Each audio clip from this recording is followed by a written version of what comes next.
Sejam muito bem-vindos. Hoje é dia de homenagem aqui para o Dia Internacional da Mulher. A gente convidou a Rita Albuquerque, Country Manager Brasil na Bosch Security, para conversar um pouquinho sobre a trajetória dela nesse mercado. Bem-vinda, Rita, tudo bom? Tudo bem, Gabriela? Obrigada pelo convite. Rita, para a gente começar, conta um pouquinho sobre o seu começo, né? A sua trajetória, como é que você se interessou por essa área? A história é longa, né? Eu vou falar um pouco sobre o início. Na realidade, eu comecei na Bosch, né, na parte de segurança, que quando eu entrei nem imaginava o que era o mundo de sistemas de segurança, que era como a gente chamava na época. Comecei como estagiária, né, mais focada na área de mais administrativa. Só que como eu sempre tive uma veia mais comercial, acabei ao longo do caminho aí migrando para a área comercial e foi quando eu comecei a entender um pouco mais desse mundo, entender um pouco mais da parte de integração, distribuição, os produtos em si. Então, eu entrei nesse mundo muito pelo meu estágio, na época quando eu estava cursando administração. E aí é aquela coisa, né? A gente entra nesse mundo e é muito difícil sair, né? Eu até tive uma breve passagem aí que eu saí desse mercado em 2018 até 2022, quando eu retornei para a Bosch e voltei para o mundo de segurança. Legal, você ficou aqui uns 10 anos? Quanto tempo você ficou? Antes de sair, eu fiquei 12 anos. Foram 12 anos aí de aprendizado. Saí, voltei em 2022, está completando quase 2 anos aí. Legal. Rita, assim, o que te fascina nesse mercado de tecnologia, segurança?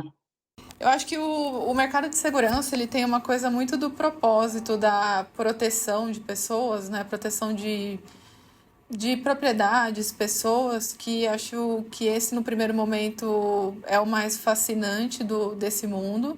Ainda mais que dentro da linha da Bosch, como nós temos a parte de incêndio, a parte de incêndio ele tem muita questão da proteção à vida, né? Então, acho que esse é um ponto importante.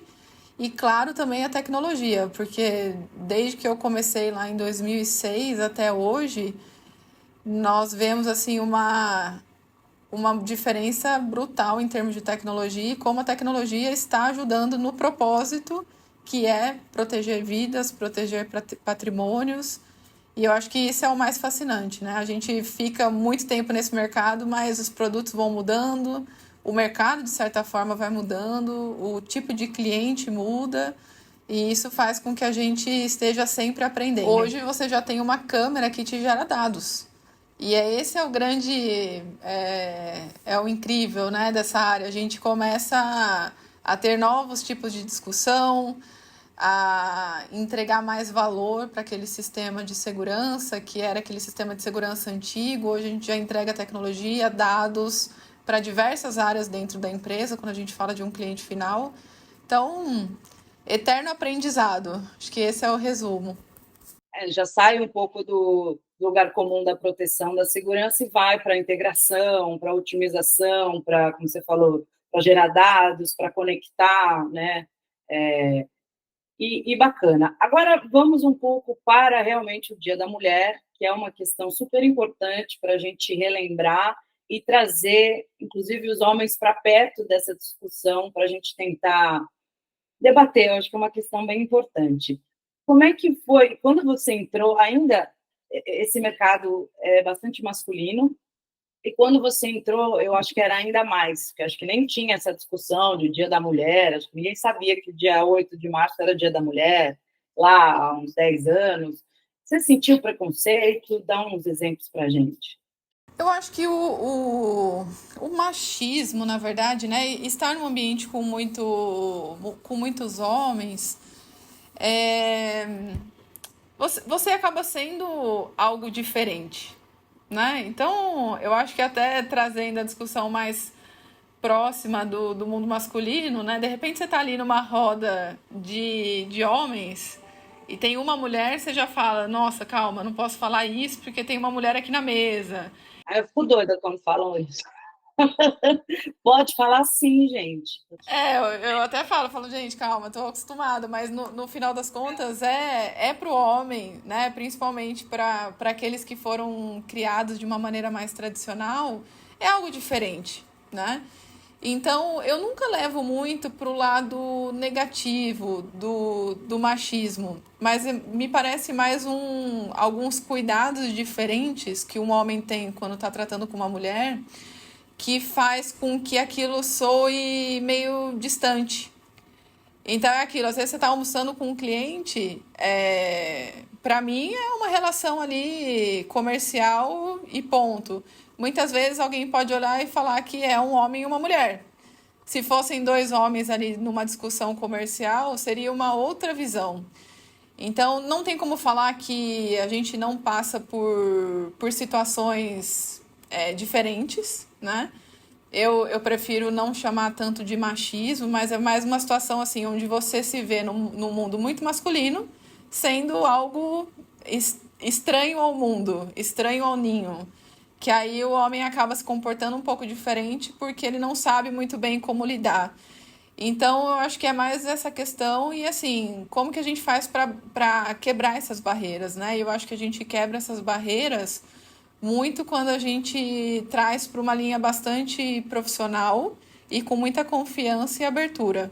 Eu vejo mais nesse ponto de vista, Gabi. Eu tento não olhar muito para a questão machismo puramente, mas é mais a questão de estou aprendendo a viver num mundo, principalmente os mais antigos, eles viviam num mundo onde eram sempre um homem negociando com um homem. E agora a gente tem várias situações onde temos aí um time misto. Então, eu acho que é mais um aprendizado, é mais uma nova forma de trabalhar. Eu concordo 100% com você. A maioria dos mercados que a gente for ver, né, é bastante masculino. E a nossa ideia é só ter uma percepção, como você falou, profissional. É apenas um homem e uma mulher, podia ser um homem e um homem. Não deveria gerar, às vezes, nossa, eu preciso me comportar diferente porque eu estou falando com uma mulher, ou eu penso diferente porque eu estou falando com... Não, a gente quer que seja exatamente igual, que não gere nenhum tipo de obstáculo, né? Exatamente o que você falou, você resumiu perfeito. Vamos ser profissional e é isso que vai melhorar um pouco essa questão. Mas você acha que você teve que, às vezes, se esforçar 2, 3 vezes mais do que um homem se esforçaria para se impor, para conseguir ter credibilidade, ou não, assim, normal? Eu acho assim que todas as relações profissionais você precisa conquistar algo que é a confiança. Sempre você está falando com um gestor, ou quando você está falando com um par ou com um cliente. E o que eu acho é que uma mulher, para ela conseguir entrar nessa relação de confiança, muitas vezes ela precisa provar mais do que um homem. Porque para um homem estabelecer uma relação de confiança com um homem é mais fácil, né? Começa a falar de futebol, vai num jogo de futebol junto, a gente sabe como essas coisas acontecem. Para a gente chegar nesse mesmo nível de estabelecimento de confiança entre o homem e uma mulher, eu entendo que demora um pouco mais. Então, essa questão de se provar mais vezes, talvez eu tenha que ter mais eventos de relacionamento, vamos dizer assim, né? Mais chances de me aproximar de uma determinada pessoa para conseguir estabelecer esse canal de confiança que eu acho, sim, que um homem consegue estabelecer de maneira mais rápida. Mas você já teve um caso assim de deixar de fechar algum projeto, algum cliente, porque você era mulher? Não, eu acho que isso não. O que já aconteceu, principalmente quando eu era mais jovem, às vezes você chegar numa reunião onde você tinha um monte de homem, principalmente o pessoal né, um pouco mais velho, e a sensação que eu tinha era que o pessoal pensava assim, quem que é essa fedelha que está aqui? O que você está fazendo aqui? Cadê seu... Chama lá seu pai. Chama seu... Gente, tem um homem para falar comigo? Não. Não, a sensação não era essa, mas era a sensação realmente de que eu precisava de mais alguém para validar aquilo que eu estava falando. Mas essas barreiras a gente vai quebrando com o tempo, mas é aquilo, parece que tem mais barreiras para quebrar, né? Do que se fosse uma relação masculina simplesmente. E aí, Rita, agora a gente vai falar um pouquinho com o pessoal que tem muita gente que eu imagino que se espelha muito na sua história. Eu, particularmente, te admiro muito como profissional, não só por todo o conhecimento técnico, comercial que você tem, mas por você ser uma pessoa muito próxima, sabe? Você é muito aberta. E eu sou suspeita, né? Porque eu vi um pouco da sua trajetória, vi a sua versão. Eu vi de frente, assim, um pouco desse preconceito, do tipo, pô, a Rita era uma das melhores profissionais da Bosch, mas talvez quem tivesse de fora não dava toda essa credibilidade, que eu sabia que existe. Então, a ideia é, de repente, a gente dar algumas dicas, assim, tipo, muita gente deve olhar para você e falar, puta, como é que ela chegou onde ela chegou?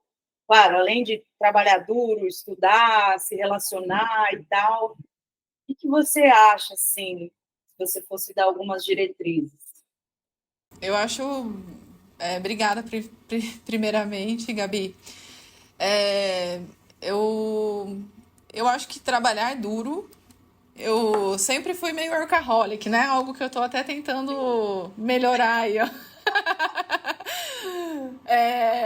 Agora que a gente precisa equilibrar um pouco mais de pratinhos com o filho, com tudo, acaba ficando um pouco mais complexo, mas assim, eu sempre trabalhei muito. E eu acho que isso, independente de você ser um homem ou uma mulher, você precisa trabalhar muito para chegar, né, para subir de certa forma, para chegar onde você quer chegar. Você também tem que ter muita. E aí eu acho que a questão de relacionamento, eu não gosto muito de usar essa palavra numa coisa para não ficar parecendo meio vazia, mas eu acho que você precisa aprender a estabelecer alguns relacionamentos de confiança. A primeira dica que eu dou sempre é: você primeiro precisa trabalhar muito. Você precisa focar naquilo que você deseja para sua carreira e correr atrás. Ninguém vai correr atrás por você, esse é o primeiro ponto. Também se preparar muito, porque as oportunidades elas chegam para as pessoas que estão preparadas, né? Essa coisa de falar, vou terceirizar a minha carreira para uma empresa ou para qualquer pessoa que seja, isso não existe. Então a carreira é sua e você que precisa cuidar dela. E eu acho que a melhor forma de fazer isso é você estabelecer relacionamentos verdadeiros com parceiros, com as pessoas, né, com que trabalham com você. E é aquela coisa de sempre deixe uma boa impressão, né? Por tudo que você for fazer, faça sempre o melhor possível, porque alguém está olhando. Eu tenho muito isso, principalmente para o pessoal que está começando a carreira. Sempre tem alguém olhando aquilo que você está fazendo. Às vezes parece algo transparente, parece que você fala assim, nossa, eu fico aqui me matando e ninguém está me olhando, ninguém está percebendo o meu trabalho, mas sempre tem alguém olhando. E isso eu posso dizer assim, de experiência própria. Em muitos momentos eu falava assim, nossa, eu tô aqui e ninguém tá percebendo o esforço que eu faço. E aí acontecia alguma coisa que mostrava que sim, alguém estava olhando e sim, aquilo teve algum impacto na minha carreira. Então, acho que esses são os dois principais fatores que eu colocaria para alguém que está começando a carreira. E o terceiro é humildade sempre, para aprender, né? Ninguém sabe tudo. E nesse mundo, principalmente agora com inteligência artificial, que vai superar muito a gente como ser humano, a gente tem que ter mais humildade ainda para saber que a gente não sabe nada e que muitas vezes a gente vai ter que começar do zero de novo, né? Acho que humildade é um ponto importante. E aprender sempre. Aprender sempre e sempre estar atrás de novos conhecimentos, novas formações ou hoje o conhecimento está tão disseminado, você consegue aprender de tantas formas distintas, mas garantir que a gente esteja sempre aprendendo. Isso é o que eu tenho para dizer aí para o Para a pessoal. gente sair um pouco dessa questão mais geral, Se você fosse elencar, assim, por exemplo, você está numa reunião de negócios e você precisa se impor. Uhum. Você já está, na teoria, um passo para trás, porque você é mulher. Na teoria, daqui a uns poucos anos a gente não vai falar mais sobre isso, se Deus quiser. Como é que você se impõe? Então, você falou aprender, né, conhecimento, mas tem algumas técnicas ou algumas informações do tipo, antes da reunião, eu estudo totalmente, então eu entro no LinkedIn, procuro o cliente, quem é, o que faz, eu estudo a tecnologia que ele usa, ou para fazer uma negociação, eu tenho algumas técnicas, não sei, algumas dicas mais no Na dia a dia, prática. na prática. Eu não. É assim, eu não tenho muito roteiro para uma reunião, porque cada reunião depende muito de vários fatores. Eu acho que, independente se é homem ou mulher, você precisa entrar sempre muito bem preparado para aquele assunto. E a forma de se impor, eu acho que quanto mais você consegue, mesmo que a reunião às vezes comece meio estranha, até essas reuniões que em alguns momentos já aconteceram na minha carreira, de eu ter a sensação que o pessoal estava perguntando quem que é essa, essa fedelha aí falando comigo. Eu acho que quando você começa a trazer um pouco de conteúdo e expor as suas ideias, e as pessoas começam a ver que tem algum sentido no que você está falando, eu vejo que muda, sabe, o comportamento. Então, eu não acho que tem dicas práticas. É assim, é você ter o conhecimento do que você está falando, você ter repertório, né? Às vezes você não tem um conhecimento específico sobre um assunto, mas o fato, muitas vezes, de você estar interessada naquele assunto também te gera ali uma certa conexão com aquela pessoa que você está conversando. E você. Eu acho que você não pode ter o sentimento de inferioridade, né? Essa poderia ser até a dica inicial. Quando você entra com um sentimento de inferioridade, mesmo um homem, né? Quantas reuniões a gente já não participou que você percebe que um homem não tá se sentindo confortável naquilo que ele está falando? Isso gera, né, uma reunião negativa. Então, só o fato de você não se sentir inferior já te deixa numa posição mais confortável. E aí o fato de você ter repertório e ter assuntos para discutir e ideias para gerar, eu entendo que qualquer barreira que você tiver ali, os vieses inconscientes, muitas vezes, dos homens, você consegue pouco a pouco quebrar.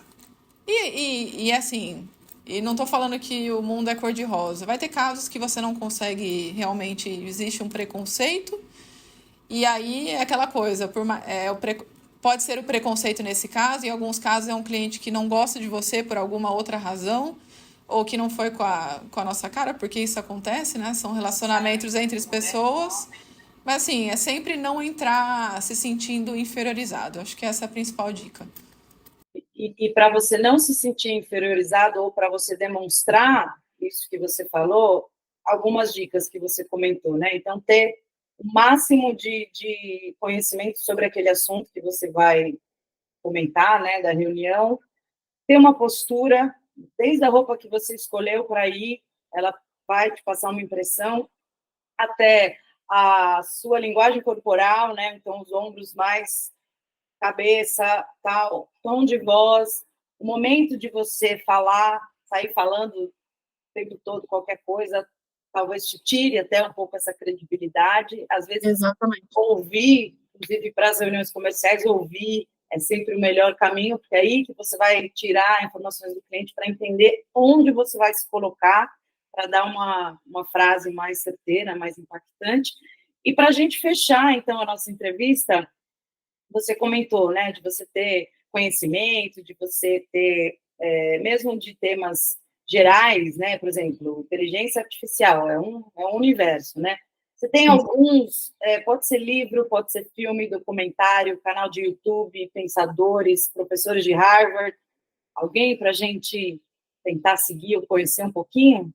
Você sabe que hoje em dia, eu tenho utilizado muito o podcast como ferramenta de conhecimento, porque eu aproveito meus trajetos, né? Muitas vezes Campinas, São Paulo, para poder aprender. Tem alguns que eu gosto bastante, Inteligência Limitada, Os Sócios, que eu acho que traz temas bem abrangentes, assim, coisas que realmente estão aí em voga e no dia a dia. Eu gosto muito de ler também, muito mesmo. Talvez eu esteja lendo menos do que eu gostaria por conta de tempo, mas um livro que me marcou muito, que eu terminei de ler em meados do ano passado, foi 12 Regras para a Vida, que é 12 Regras para a Vida, do Jordan Peterson. E é interessante que o que você falou das costas eretas, né, a postura, é o primeiro capítulo. E é assim, exatamente. Mas eu gosto bastante de leituras que ajude a gente num contexto mais amplo, né? Comportamento humano, filosofia. Então, eu tenho ido nessa linha, podcast e alguns livros. Esse é o último livro assim que me marcou realmente e que eu recomendo para todo mundo que queira trabalhar no autodesenvolvimento. Então, os podcasts, só para a gente deixar bem claro para o pessoal, os sócios e o outro? Eu falei dos sócios e o Inteligência Limitada. O Flow também tem algumas coisas bem interessantes. São entrevistas, né? E muitos deles, eles falam uma coisa que eu concordo bastante, que você aprende muito através da experiência dos outros. Por E isso como eles trazem aqui. E como eles trazem muita gente interessante, você tem a oportunidade de aprender sobre um monte de coisa nova, de gente que realmente está vivendo aquilo naquele momento. Então, eu acho bem legal. Obrigada pelas dicas, adorei. Foi rápido, mas foi maravilhoso. Obrigada. E olha, hoje é aniversário dela também. Parabéns. Um ciclo novo maravilhoso para você. Obrigada. E um beijo, pessoal. Espero que vocês tenham gostado. Eu vou deixar as suas dicas aqui. De repente, a gente faz uma próxima aí. Combinado, Gabi. Obrigada pelo convite. Espero que seja útil para quem está nos ouvindo. E é isso. Um abraço. Valeu. Um beijo, um abraço. Tchau. Tchau, gente.